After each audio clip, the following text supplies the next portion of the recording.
All right. We have a new judge. We have a new host. Say hello to Randy, everyone. Hi, Randy. Hi, Andy. Why, hello there.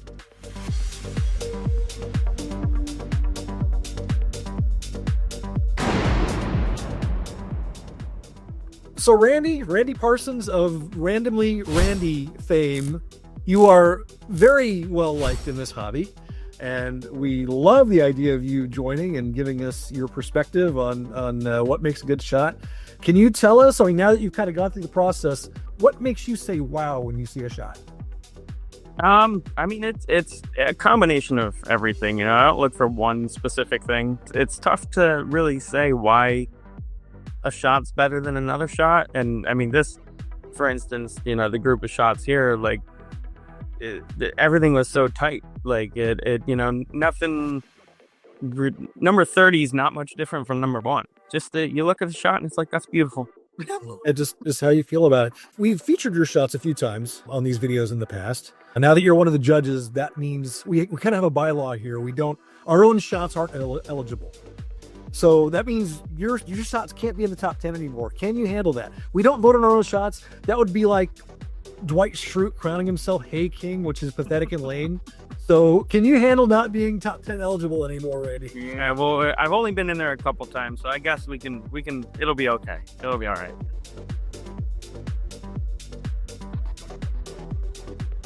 So number 10, Ryan, it seems you're becoming quite the Gareth Mullen fan. That's 2 months in a row you gave him your number 1 badge. What'd you love about this one? It's not on purpose. I didn't even know that it was 2 in a row, the same person. But, you know, I'm an Italian Job remake guy, which Justin's going to hate to hear. But this shot in particular, and we were talking about it before we recorded, we were just talking about it with Randy. It's not always identifiable what's so great about it. There's just a wow factor to certain shots, and this one got me, so it's my number 1. Usually shots where people put themselves in the shot have an edge in my book. I mean, just for my personal votes, I want to see the person put themselves in there. Gareth doesn't do that, but in this case, the shot is better for it, because if you just look at the shot, that shot's art. To me, I mean, I can see like a professional photographer saying, you know, having that shot and putting it like on their portfolio. It's just so beautiful to look at. So, yeah, I'm with you on this one, Ryan. Ireland, if you was ever anywhere near there for the Atlantic coast, there's so many movies that are shot there. Almost every shot is a fantastic shot, even if it's just like a road with a sort of dirt track off to the side. It's all it takes, you know. But from a location point of view, you can't go wrong in Ireland. Ryan, you've been to Ireland, you know what I'm saying. This is going to be one of those really fun ones to do because you can really like delve into the movie itself rather than trying to hit a bunch of spots where a bunch of movies were filmed in the same city. You go out, you stay on this island, hit a bunch of Banshees of Inisherin shots. It really has got to be immersive, and you go back and watch the movie, completely different experience watching it. This month was so dang loaded. We instituted for the first time a 3 eligible shots maximum rule per person. Per month, so no one will ever have more than 3 shots eligible per month anymore. And the main reason is Martin Higgins. My gosh, what this guy did with Mad Max all month. I mean, you could have had 20 shots eligible if we didn't put the max on it. So we let 3 shots be eligible, and this one seemed to be the one we loved the most. And just being able to get a shot with, you know, through the car like that and have it scaled properly is pretty dang impressive. Love this so much. I personally love the chin placement. You know, it's perfect. Let's call him Mad Martin this month because he's done so many shots, everything about it, and it's just different to all of the others because we've seen a few Mad Max now, and I know Martin's done a lot more than that, but I've not seen this before. And it's quite interesting to do it this way, so it definitely makes it stand out. And that's why when you've got so many, which ones do you go for, which ones do you pick and all that. And that one for me was like, okay, this is cool. Like we always say, it's this hobby has gotten so big and there's so many shots now. It's shots like this where someone takes the extra time to use their imagination and kind of think outside the box a little bit to say, okay, well, like Randy, when you did that shot from Glass with the mirror reflection, it's like, oh, that's like most people wouldn't even just think to do a shot like that. Love it when something like this happens. Here he is. Oh boy, it's Oscar. Randy, this is your first #1 vote. What did you love about this? I just like the fact that Oscar used his little toys and gadgets, just like James Bond would, to make the shot. So that's what got me the #1. that was my pick. The little figure floating there in the air. On this particular shot, I look at this and I think this is typical Oscar. He nails these and the framing and so on. But I also think when I went there, I think it was blue sky.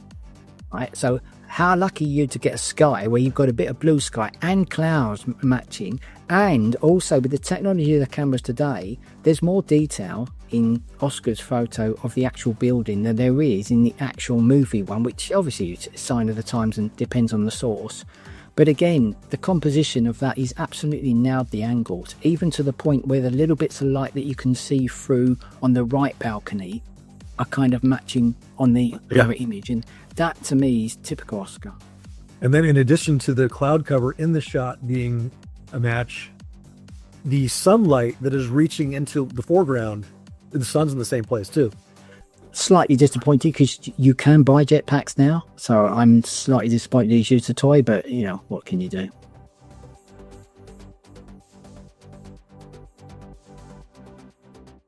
Back, that's 2 months in a row for Sean Philby. He does this really fun. Remember Don Libertino? Yeah. Remember the I think he was a #1 winner one month, Don Libertino. Old Sean's giving Don a run for his money. I kind of feel like these two guys should meet up and go on some of these shots together and, you know, have kind of dueling Clarks. I'm just impressed by how he got the angle right, because these are deceptively difficult when you have a wall that's coming in at an angle. And you get there and you're like, okay, this wall's in the back, this wall's to the right. And to get like the correct distance where the angle of that right side wall, it's so hard to match it when you go into Photoshop and you're doing the top and bottom. It's like, oh, I was just too far to the left or I was too close to it.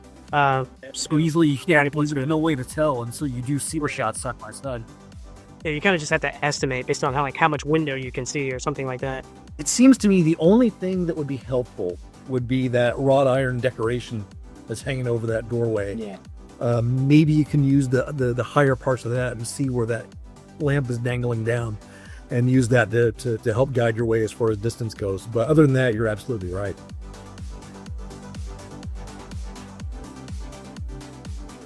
It's always pretty good stuff when you get a Harry Potter shot, right? The architecture of Harry Potter, always, the camera loves it. Nostalgia factor on any Harry Potter shot from the first movie is heavy. Plus, they use great locations and they're spread all over. It's not just one place you get to go and hit all the spots. So if you want to do all the Harry Potter spots, be ready to do some traveling.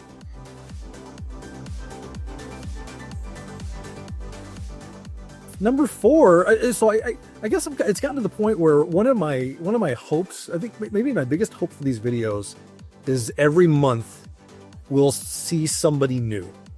So that way, just kind of promote the idea that the people that are kind of new to the hobby or don't do it as regularly as those of us who are total addicts, the people that don't do it, even they can do it in a way that is excellent and can be celebrated. And here we have Rodolfo Schindler. I've never seen him before. Ryan, you have some special intel on this place, right? Yeah. So King Creole, if you haven't seen it, is like Elvis's probably his best movie because it's the closest he is to what he wanted to be, which is like a Marlon Brando, James Dean kind of type of actor, instead of the beach movies. But this particular location is difficult to get to, and that's called a gallery, not a balcony that he's standing on. But that's somebody's private home, so you can't just walk up there. I would love to know how he got up there. I would love to know if maybe he lives there. I don't know. When I went, I couldn't get the exact matchup. It would have been great to get those matchups. I couldn't go up there. A buddy of mine went very soon after I went and used a drone to get the matchup, so he wasn't in the shot. So pretty awesome that he's on the gallery. I'd love to get up there one day. I had this shot pretty up on my list, I believe. Or I'd have to go back and look. But it is just with the French Quarter is just such a cool location in its own. So, I mean, it's that plus Elvis. One last thing on this shot, since we are kind of keeping score as far as U.S. states versus countries goes, this is the first for Louisiana. For some reason, the States is really lagging behind. There's way too much California in this hobby. Way too much California. Get the heck out of California. Yeah. You look at the architecture, you look at that giant bulbous root, and this location is just begging to be used in a movie. And when I look at this, my head just cuts to a shot of Steven Spielberg saying, "Oh my gosh, I wish I put Indiana Jones in this location. This is great." Tom Taylor, this is a fantastic shot from top. Right, if we were thinking Indiana Jones, they would build this as a replica set at Elstree Studio. But this isn't a replica set. You can actually go and visit this. From a location point of view, I would imagine that this is one of those where it's 2 for 1, just to go and see how the jungle is taking over this temple. And it is like, you would look at that and think, that is a perfect film set. That's the first shot for Cambodia now, so that's another point for the countries.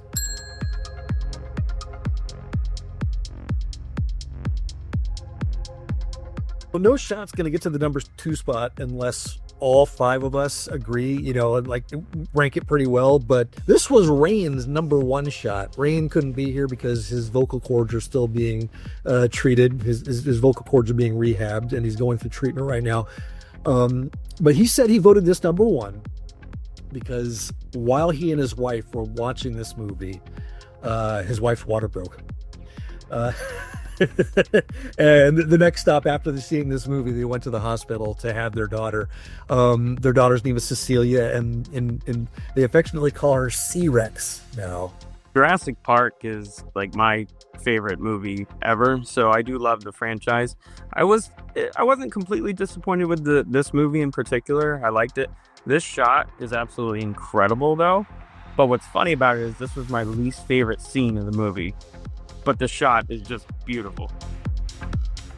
So for the honorable mention section, we'll just continue on through the ranks down to the 20th ranked shot. Just missing the top 10 by a hair, and number 11 was Alex Ha, this amazing shot from The Great Escape. Look at how the wood grain still matches. Holy moly, that's impressive. 12 was Bruce Murdoch. Boy, Bruce has been on quite the roll lately. 15 was Hito Zapata. 14 was the second shot from Anthony Launer and Jurassic World Rebirth. 15 was Dale Peacock in this shot from Stripes. 16, yet another Oscar Report shot from Thunderball. My gosh. 17 was Sean Pease. 18 was a second shot that missed by a hair from Alex Ha and The Great Escape. 19 was Phil Gershayev. The fact that Phil Gershayev didn't make the top 10 doesn't say that this was a powerhouse month. Nothing does. Usually Phil is an automatic lock for the top 10, but the competition was so stiff this month, a rare near miss for him. And 20 was a second shot from Bruce Murdoch from Swing Out Sweet Land. Never heard of this movie before. Apparently it was a TV movie, but anything with John Wayne automatically has got to get noticed.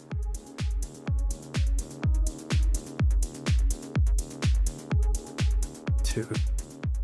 It's just not fair. With Oscar Report in the world, it's just not fair. There's fun, no props needed there. I'm going to guess this is obviously a drone. I don't think they would have let them get up because of the additional height here. But this area here is absolutely not part of any tour. No one's going there. I think we spoke to Oscar and he mentioned this about Thunderball. He said he had some shops coming up. And he said that he did a lot of work in advance to effectively persuade the owners to let him do this.